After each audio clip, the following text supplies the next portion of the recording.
Chosen has dropped their final trailer before Season 4 releases in a few weeks, and boy is this a super epic one to send off on. Now, I and 2,000 other fans saw this trailer in October at ChosenCon, but now they've officially released it for the world to see. They released it at Monday Night Football. This trailer is less than a minute and a half, and yet it still has some more interesting details for us to unpack and things that you may have missed. So, hello, my name is Hollingsworth. Welcome back to Against the Current and the Chosen podcast. And today, I'm going to break down the Chosen Season 4 Deliver Us trailer for you right here. Let's go ahead and roll that intro.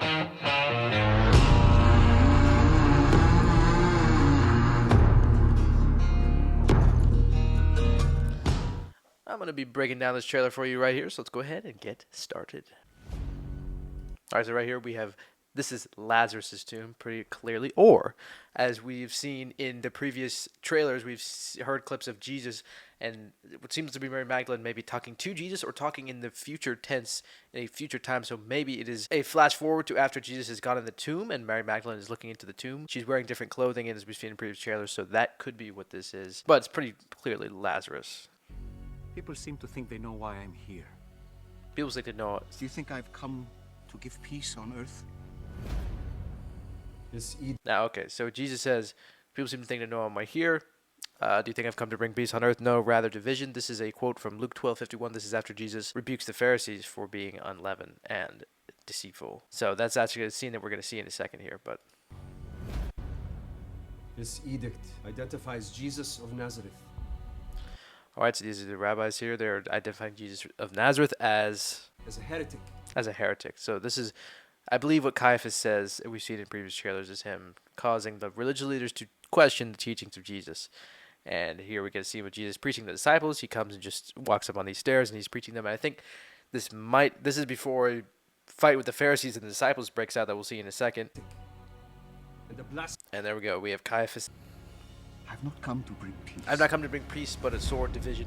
But a sword.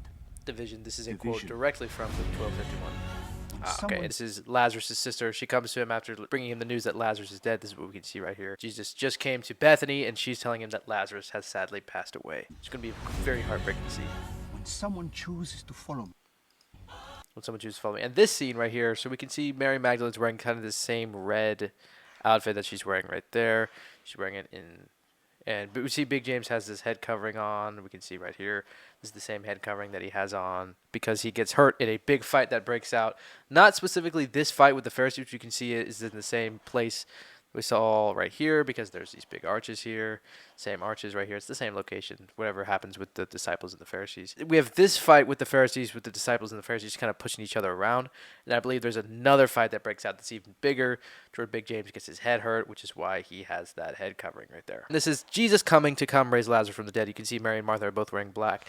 And there's all the funeral people over here from the funeral, and all the disciples are following Jesus here. And we have Mary wearing this red outfit. The disciples all change outfits some midway through the season maybe. And that's why they're all wearing different outfits here. Big James has a head covering again, so Big James' injury happens kind of in the back half of the season maybe.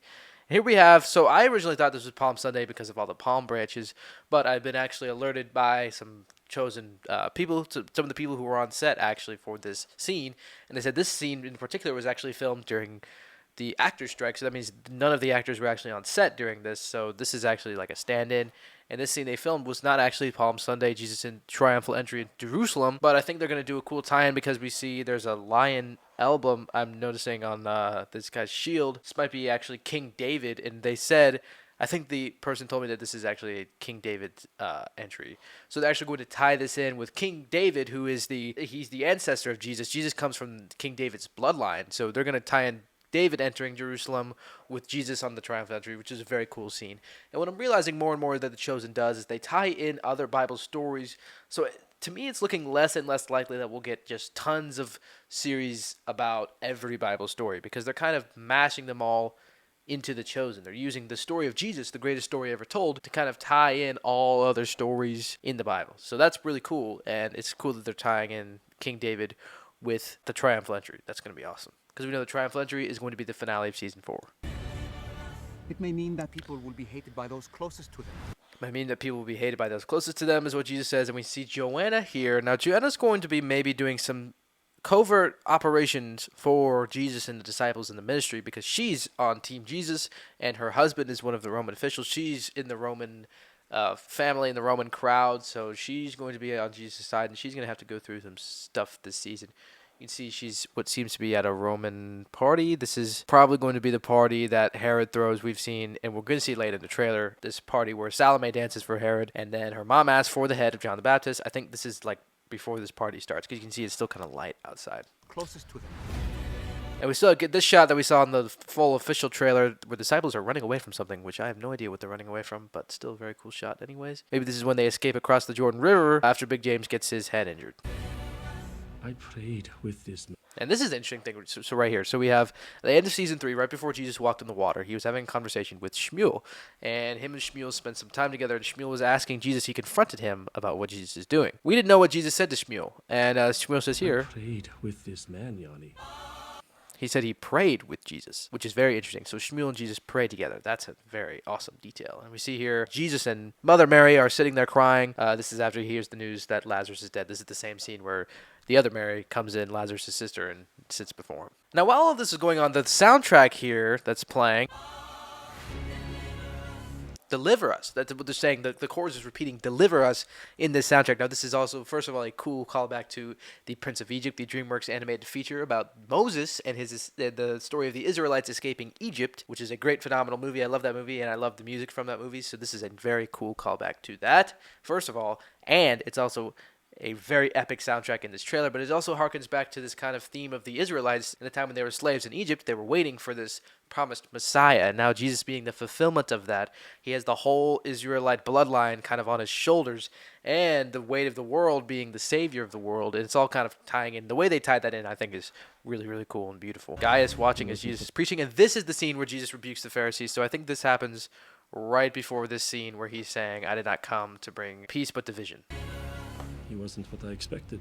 He wasn't what I expected. So Shmuel is kind of starting to come to the light here. It's going to be very interesting in Season 4. He's still labeled as a villain as of now, but we know that in Season 4, he's going to be turning more and more to the good side. Team Jesus is, again, Jesus talking to the Pharisees. He's rebuking them. This is a big argument that he gets in with the Pharisees. I don't know if this is the place where the big fight breaks out, because it seems like it might be the same place, and Big James kind of maybe has a dagger hidden somewhere there. But nonetheless, it's going to be an interesting scene anyways. What's so important?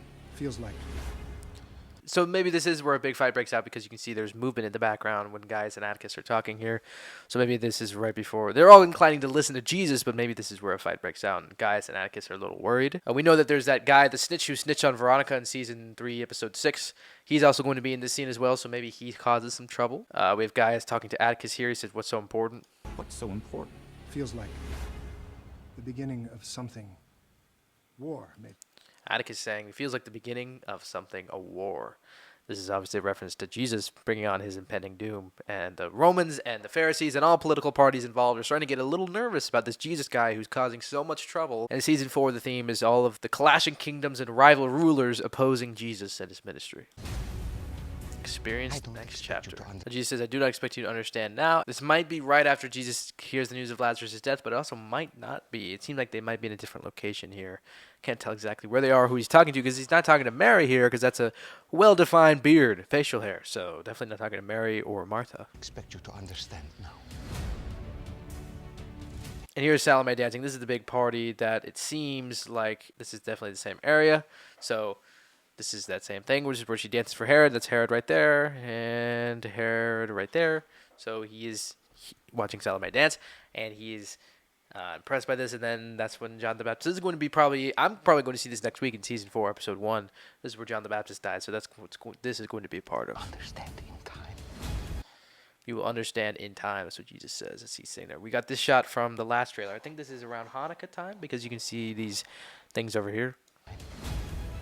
I am the life that overcomes death.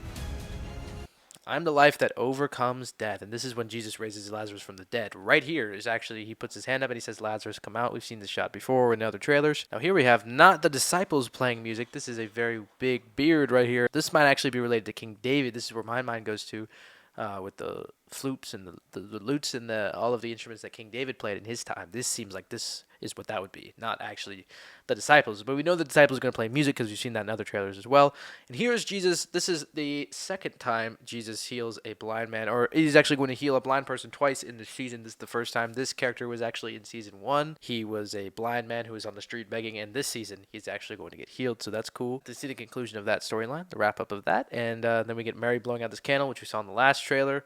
Then we get the disciples coming up on something. This seems like maybe Bethany. This is them walking and following Jesus as he's about to heal Lazarus. This is what my guess would be. Then we get Salome practicing her dance. We get Pilate here looking on at what seems to be the party. After the party that Salome dances at, this is where a lot of Roman officials go to, and he's actually just watching from his balcony. And Pilate is confused about this Jesus guy, and he's wondering what exactly is going on. Now, this shot right here is actually extremely interesting because we have Mother Mary, except it's young Mother Mary, played by Sarah Ann. And so that's interesting here. So we're going to get a flashback. Maybe this is when Joseph and Mary are riding back to Egypt when Jesus is 2 years old. I believe that's where they escaped to. He was born in Bethlehem, and then they ride to Egypt because Herod was killing all the boys.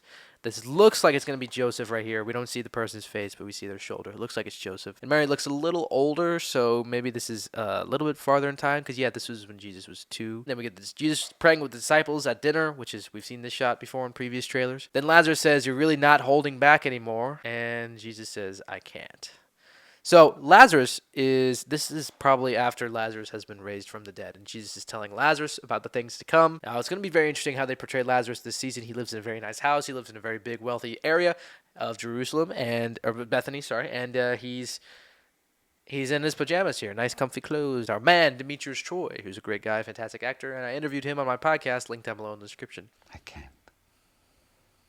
I'm out of time. And finally, for this final shot, we get Jesus looking up, very concerned. He says, "I'm running out of time." And this scene is going to be with Gaius. Gaius has a conversation with Jesus here. We've seen quite a few shots from this little scene right here. So that's going to be very interesting to see in Season 4. And this is going to be a super fun time. So there you have it. There's the full breakdown, my full breakdown of The Chosen Season 4 Deliver Us trailer. This was a epic, super cool trailer. It's definitely my favorite that The Chosen's done. I really, really enjoyed this trailer. And I hope you learned something today or noticed something that you didn't notice before from my breakdown. I hope you watched the whole thing, and I'm glad you stayed till the end. If you haven't subscribed to Against the Current A The Chosen podcast yet, I want you to check out a few of my other videos before you do, just to make sure you really like my content if you're new here. But if I followed you around for a while and you haven't subscribed yet, just go ahead and do that. And if you haven't liked this video yet, please go ahead and like the video. And comment down below how hyped you are for The Chosen Season 4. And if I revealed something that you maybe didn't know in this video, I hope I did. Next time you see me, I will have seen the first 2 episodes of The Chosen Season 4 at the premiere in Los Angeles, and that's going to be a great time. So I hope you watch that video next week, and I will see you guys in my next video. Binge Jesus.